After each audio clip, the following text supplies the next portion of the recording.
Hi everyone, my name is Maria and I did the Camino of Santiago this summer, and I want to share a little bit of my experience with you guys.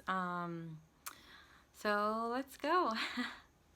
So I actually started the Camino in early July, and I started from Saint-Jean in France, which is like kind of like the south, in the south part of France, and that is where I started. Most people start the Camino Frances, which is the one I did.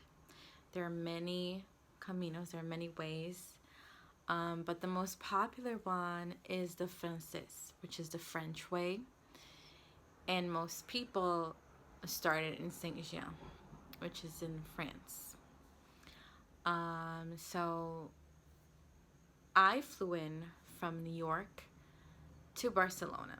So, and how did I get there to Saint Jean? So I was in Barcelona, and there are a few ways to get to Saint Jean from Barcelona. So the ways that I found that would be easier for me would be either taking a train to Pamplona and then taking a bus to Saint Jean. Many people do that. But when I was going to start the Camino, it was at the beginning of July, and the San Fermin festival was happening in Pamplona. And I didn't know how big it was going to be, what the bulls did, or where they run, or anything. So I decided to take a train all the way to San Sebastian / Donostia, and then from that place I took other trains to go to Saint Jean, and I can explain that better in a separate video, just explaining this commute, right, from Barcelona all the way to Saint Jean. So I arrived in Saint Jean by train, and it's well, most people that are arriving there are doing the Camino. You can say people with their backpacks and everyone excited. So once I got there, there is a place where you kind of get your pilgrim passport, which is very important. And the reason why it's important is that when you get to Santiago, they kind of like go through it, right, to see if you have done at least 100 kilometers to get your certificate, or the Compostela, like they call it. So when you get there, there is like the center for the pilgrims to get their passport. The passport cost, I think it was €2 or €1, can't remember. And they stamp it over here, and how you're going to do it. So you have the option to walk or to take a bike. And throughout the way, the Camino, you get stamps, right, of places where you stayed, or just, I don't know, a cafe or a stamp location where you could just get it here. And as I said, at the very last part of it, the last 100 kilometers, it's important that you get at least 2 stamps each day from Saria on, which is where like the 100-kilometer mark kind of starts.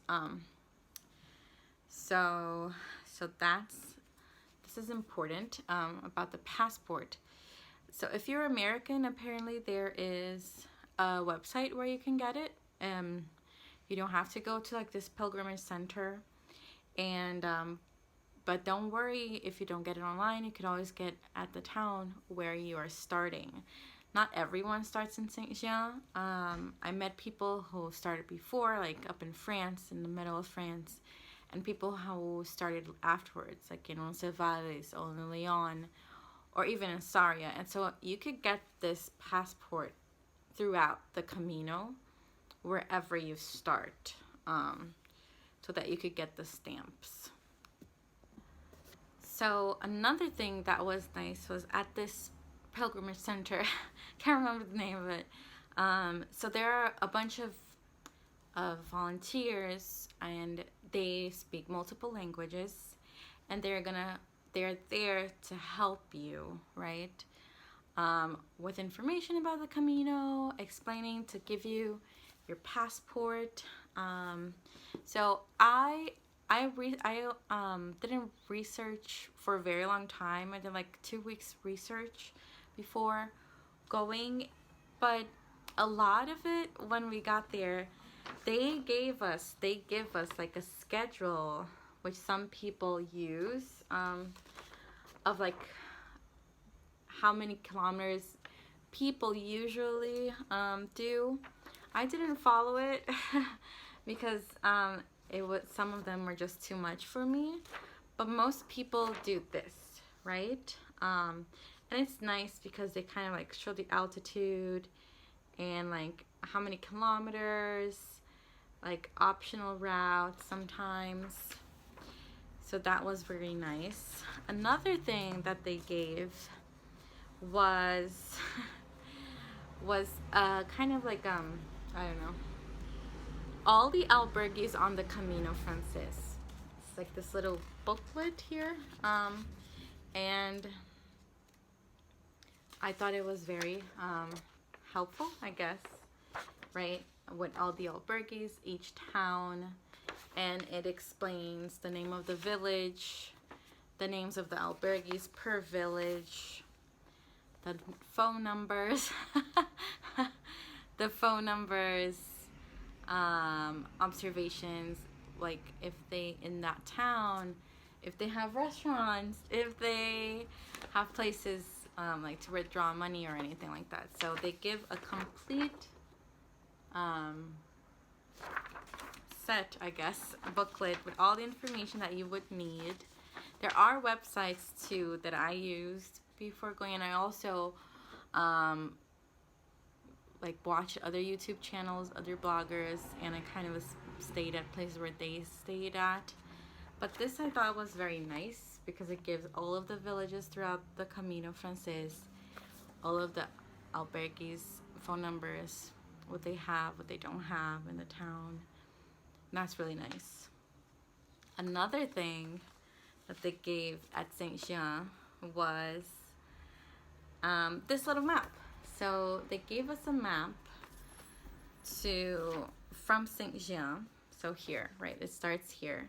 And then there are 2 ways to get to Roncesvalles, right, which is usually the first part of the Camino, right? And they kind of explain it very well, like what you're gonna see on the way, where not to go or where to go, depending on which route you decide to take. So I thought this was very cool. And then they also gave me a map of the city, the town, right, Saint Jean itself, which was very nice.